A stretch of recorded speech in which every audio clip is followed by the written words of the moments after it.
Hey guys, today's video I'm going to show you how you can get a refund on your Uber Eats.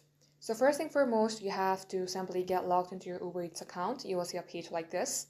Now in here, if you would like to get a refund for an order, what you have to do is you have to select your profile on your bottom right.